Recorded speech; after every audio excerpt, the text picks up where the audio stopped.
अब बेटा हम ये जानने की कोशिश करते हैं कि कोई भी चुंबक कितनी दूर स्थित वस्तु को अपनी ओर आकर्षित कर सकता है।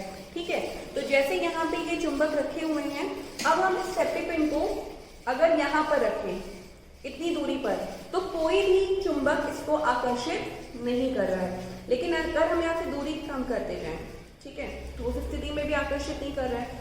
अब हम यहाँ पे बढ़ा दिए, ठीक है, और जब हम इतने निकट ले आ रहे हैं तो अपने आप ही ये सेफ्टी पिन इस चुंबक से चिपक जा रही है, इसकी ओर आकर्षित हो जा रही है। ठीक है, उसी तरह किसी भी वस्तु के निकट ले जाए हम, तो मतलब किसी भी चुंबक के, अब उसी तरह से हम यहाँ देख सकते हैं कि जब हम इन चुंबकों को दूर दूर रखे हुए हैं, ठीक है, तो ये एक दूसरे को आकर्षित नहीं कर रहे हैं। लेकिन हम इनकी दूरी अगर थोड़ी सी कम कर दें तो क्या हो रहा है, ये आपस में चिपक जा रहे हैं। अगर हम इनको भी पास ले आए तो ये भी चिपक जाएंगे। ठीक है, इसी तरह ये भी चिपक जाएंगे। तो कहने का अर्थ क्या हुआ कि जो चुंबक है वो एक निश्चित दूरी से ही किसी भी वस्तु को अपनी ओर आकर्षित कर सकते हैं। तो हम कैसे पता करेंगे कि वो दूरी कितनी है जिस पर स्थित वस्तु को वो चुंबक आकर्षित कर सकता है। ठीक है, तो उसके लिए कॉन्सेप्ट लाया गया, उस क्षेत्र को क्या कहा गया और उसके लिए क्या कॉन्सेप्ट लाया गया, चुंबकीय क्षेत्र। चुंबकीय क्षेत्र यानी चुंबक का क्षेत्र, नाम से ही क्लियर है। तो जितने क्षेत्र में स्थित वस्तु को चुंबक अपनी ओर आकर्षित कर सकता है वो उस चुंबक का क्या होगा, चुंबकीय क्षेत्र। ठीक है ना, जैसे अगर इतनी दूरी पर है, अगर हम इतनी दूरी पर है तो नहीं आकर्षित कर रहा है, इतनी दूरी पर भी नहीं आकर्षित कर रहा है। ठीक है, तो यहां से नहीं हो रहा है, अब हम यहां से करें तो यहाँ पे हम देख सकते हैं कि बहुत निकट लाने पर ही ये दोनों चुंबक एक दूसरे को आकर्षित कर रहे हैं। तो इसी के आधार पर हम बताएंगे बेटा कि चुंबकीय क्षेत्र क्या है, कि किसी भी चुंबक का वो क्षेत्र जिसमें स्थित वस्तुओं को वो चुंबक अपनी ओर आकर्षित कर सके। और जाहिर सी बात है कि हम अगर वस्तु बोल रहे हैं तो यहाँ पर लोहे, स्टील या निकल की वस्तुओं की ही बात की जा रही है, क्योंकि उन्हीं को ही कोई भी चुंबक आकर्षित करता है। ठीक है, अब कैसे हम किसी चुंबक के चुंबकीय क्षेत्र को अगर बढ़ाना चाहें या घटाना चाहें तो उसके लिए हम क्या कर सकते हैं। ठीक है, कि और क्या हम ऐसा कर सकते हैं या नहीं कि हम चुंबक के चुंबकीय क्षेत्र को बढ़ा दें या कम कर दें, ये सभी बातें हम आज समझेंगे इस पार्ट को समझने के दौरान। तो फिलहाल हमने ये जाना कि चुंबक क्या है, चुंबक के गुण क्या हैं, चुंबक में दो ध्रुव होते हैं, उत्तरी ध्रुव और दक्षिणी ध्रुव। चुंबक कब एक दूसरे को आकर्षित करते हैं, कब एक दूसरे को प्रतिकर्षित करते हैं, चुंबक की दिशा यानी उत्तरी ध्रुव और दक्षिणी ध्रुव कौन से है वो हम किस प्रकार ज्ञात कर सकते हैं, ये सभी बिंदु हमने जान लिए। अब हम चुंबकीय क्षेत्र के बारे में थोड़ा सा और बात करेंगे बेटा। तो जो चुंबकीय क्षेत्र है, ठीक है, उसका मात्रक क्या होता है, तो चुंबकीय क्षेत्र का मात्रक होता है बेटा टेस्ला। ऐसा ही मात्रक की बात की जा रही है, तो चुंबकीय क्षेत्र का मात्रक होगा टेस्ला। ठीक है, इसको हम कैपिटल टी से दिखाएंगे।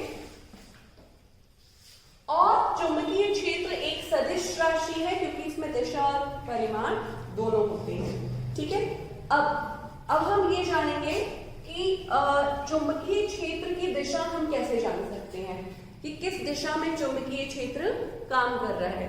ठीक है, तो उसके लिए बेटा एक मैग्नेटिक कंपास या दिक सूचक होता है, जिसे दिशा का ज्ञान किया जाता है, ठीक वैसे ही। तो उस मैग्नेटिक कंपास में भी वास्तव में आपको पता है एक छोटा सा चुंबक ही होता है। ठीक है, और कुछ इस प्रकार का होता है,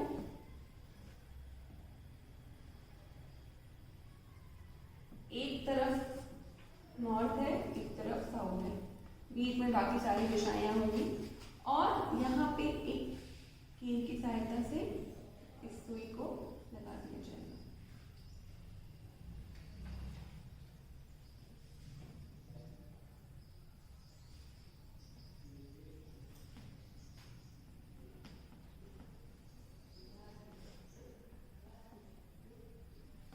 तो इस सुई का जो एक सिरा होता है बेटा, वो जो होता है वो लाल कलर का होता है, ठीक है, रेड या लाल कलर का।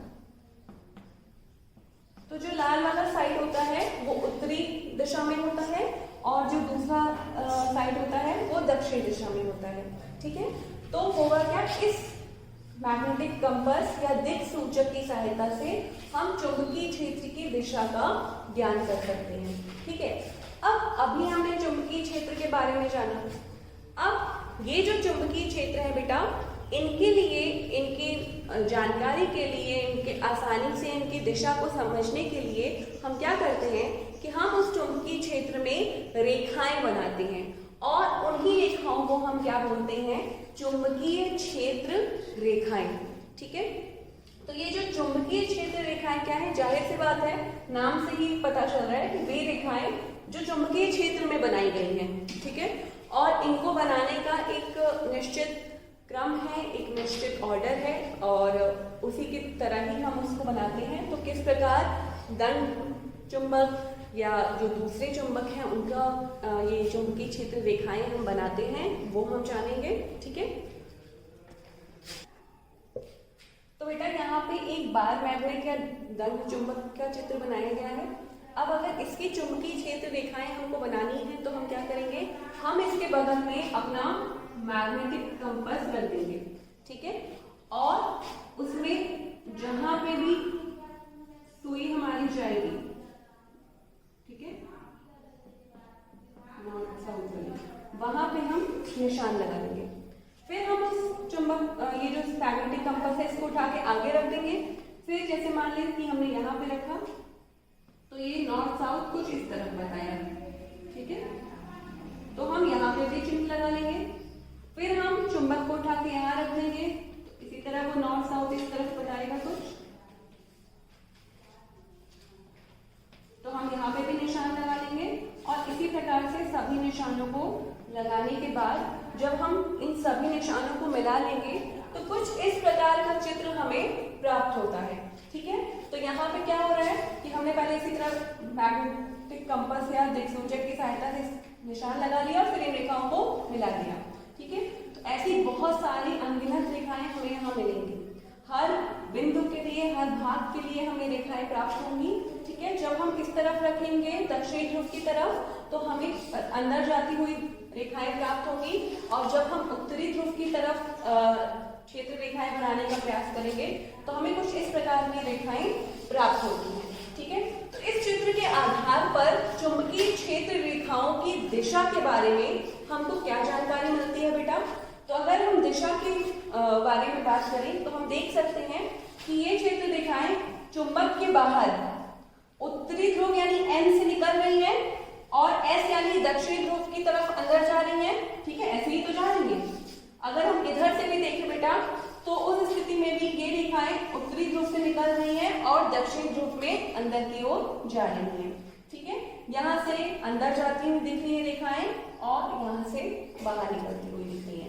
तो ध्यान देना है हमें कि चुंबक के बाहर, ठीक है, दंड चुंबक के बाहर क्षेत्र रेखा की दिशा क्या है, एन से एस यानी नॉर्थ से साउथ, ठीक है, यानी उत्तरी ध्रुव से दक्षिणी ध्रुव। कहाँ दिशा है, चुंबक के बाहर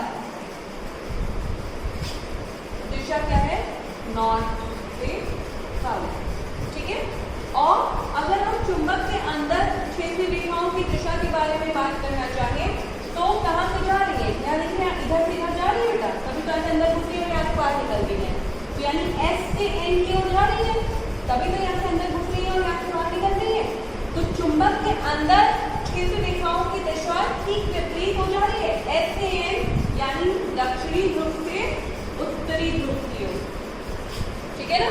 तो चुंबक के बाहर क्षेत्र रेखाओं की दिशा क्या हुई, उत्तर से दक्षिण, और चुंबक के अंदर क्या हुई, दक्षिण से उत्तर। अब इनकी दिशा ज्ञात करने के लिए दो तरीके हैं। एक तो जैसे अभी हमने बताया बेटा कि हम मैग्नेटिक कंपास रख करके और बिंदु लगाएंगे और फिर इन रेखाओं को बिंदु को मिलाकर प्राप्त कर लेंगे। दूसरा एक और तरीका है कि जैसे एक लोहे की छीलन मिलती है ना, ठीक है, हम क्या करें कि हम एक सफेद पेपर ले लें और उसके ऊपर इस बार मैग्नेट यानी दंड चुंबक को रखें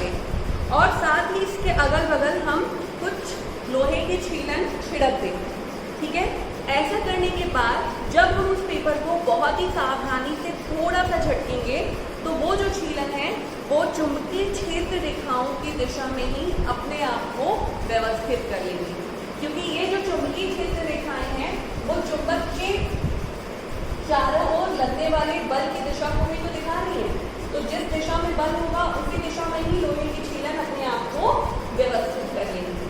तो इन दोनों तरीके से हम चुंबकीय क्षेत्र रेखाओं को बना सकते हैं, ठीक है, क्लियर है। तो अब हम ये जानेंगे कि चुंबकीय क्षेत्र रेखाओं की दिशा ज्ञात करने के बाद कि कोई विद्युत धारा अगर प्रवाहित हो रही है किसी चालक में तो उसमें से चुंबकीय प्रभाव किस तरह से कार्य करता है।